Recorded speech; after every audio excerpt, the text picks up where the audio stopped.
Muy buenas chicos, ¿qué tal estáis? Bienvenidos, yo soy Rafa Fernández y esto es El Tribuno. Hello, ¿cómo estáis? Pues bien, yo como siempre vengo a hablar sobre todo esto que está ocurriendo en Europa, nunca mejor dicho, y vamos a hacer un pequeño análisis con el tema de Trump, Zelensky, Putin, Europa, Pedro Sánchez. Bueno, yo creo que aquí tenemos ya pues un menú suculento para poder elegir. Pues bueno, las recientes conversaciones entre Donald Trump y Vladimir Putin, sumadas a la reacción de Emmanuel Macron y otros líderes europeos, muestran una reconfiguración del tablero geopolítico en torno a la guerra de Ucrania.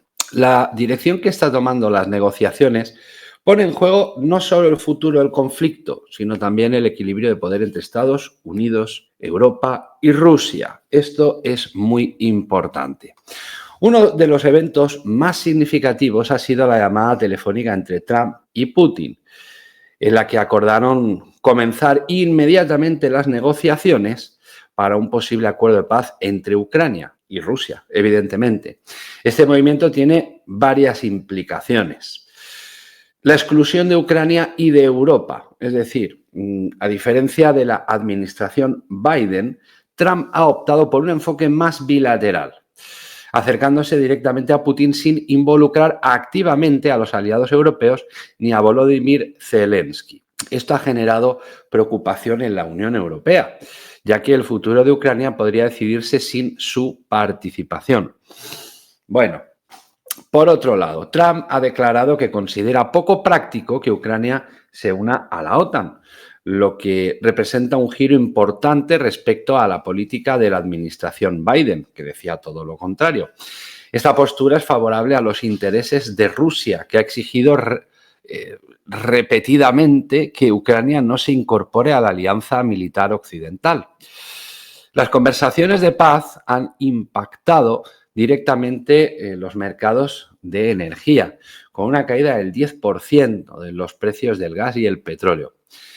Esto nos indica que los inversores ven una posible reducción de la tensión en Ucrania como un factor clave para estabilidad energética mundial.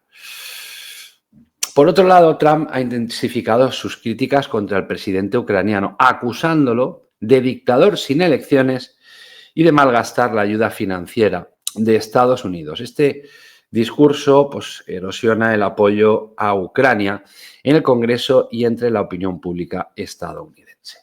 Sí es cierto que Europa y Estados Unidos le han dado millones a Ucrania. Esto lo sabemos todos y lo hemos visto.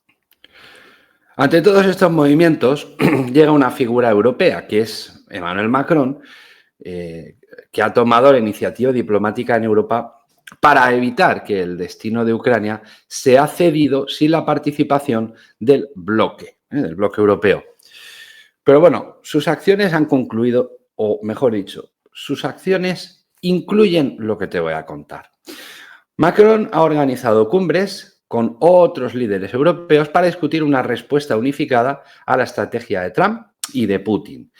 El presidente francés y el primer ministro británico, Keir Starmer, viajarán la próxima semana a la Casa Blanca para presionar a Trump y garantizar que los intereses europeos sean considerados en las negociaciones de paz.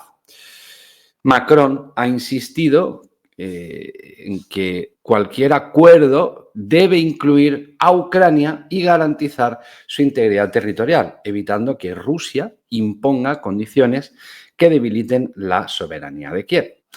La dinámica entre estos actores claves nos deja varios escenarios posibles. Si Trump y Putin avanzan en su negociación sin incluir a Ucrania y a la Unión Europea, podría alcanzarse un acuerdo que beneficie a Rusia, posiblemente congelando el conflicto con concesiones territoriales a Moscú. Este escenario generaría tensiones con Europa y podría provocar una crisis de liderazgo en Ucrania. Si Macron y otros líderes europeos logran influir en Trump durante su reunión en Washington, podrían frenar una negociación unilateral y asegurar de que Kiev tenga un papel en la mesa de conversaciones. Esto podría implicar la velocidad del acuerdo, pero garantizaría un proceso más legítimo. Si la falta de consenso entre Estados Unidos y Europa y Rusia, en fin, los tres actores directos, impide un acuerdo viable, la guerra en Ucrania podría prolongarse. Esto mantendría la incertidumbre en los mercados y seguiría desgastando a todas las partes involucradas. Las próximas semanas serán cruciales para determinar si la guerra en Ucrania se encamina hacia una resolución negociada o si las diferencias entre Estados Unidos, Europa y Rusia llevan a un punto muerto. La estrategia de Trump de negociar directamente con Putin podría cambiar el curso del conflicto, pero genera incertidumbre sobre la seguridad de Europa y el futuro de Ucrania.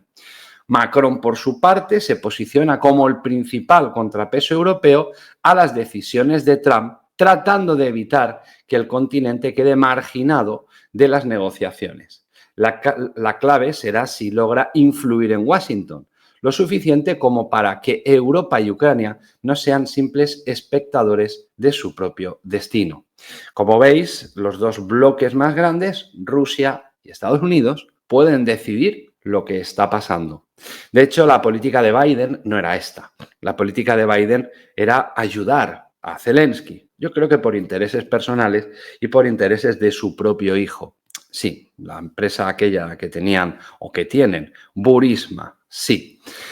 Pero vemos cómo Trump se va a cargar todo eso y, sinceramente, a Trump le importa muy poco si participa Europa, si habla Macron y si no habla. De hecho, se sabe que nuestro presidente, Pedro Sánchez, va a viajar a ver a Zelensky para darle su apoyo. Yo no sé si esto lo que va a hacer es poner más en contra a Estados Unidos y que empiecen a subirnos incluso aranceles y más cosas. Lo desconozco. Pero bueno, todo esto ahora es aventurarse a hacer cábalas y aventurarse, pues bueno, a pensar que tenemos una bola de cristal, pero ahora todo esto está encima del tablero. Lo que sí es cierto es que cada vez que Estados Unidos ha querido rediseñar el mundo, lo ha hecho, simplemente. Pero ahora también entraría en acción Rusia con el señor Putin. Es cierto que en este canal, como muchos habéis puesto el grito en el cielo, es que ya no quieres apoyar a Trump. No es que no apoye a Trump, es que seguramente las políticas que está haciendo Estados Unidos y que pueda hacer Rusia, entre ambos dos, nos perjudiquen a todos los europeos. Ya hemos visto cómo ha entrado con lo de los aranceles y esto pues, puede perjudicar la exportación española o europea a Estados Unidos y la importación de Estados Unidos a Europa y por ende a España. Con lo cual aquí vemos una guerra de poder que luchar contra cualquier presidente, no solamente Trump, sino cualquier presidente de los Estados Unidos es algo complicado. Sí es cierto que está exigiendo ahora mismo la subida de la financiación o del dinero que se tiene que aportar a la OTAN, porque Estados Unidos siempre se ha quedado con la parte más dura de la OTAN.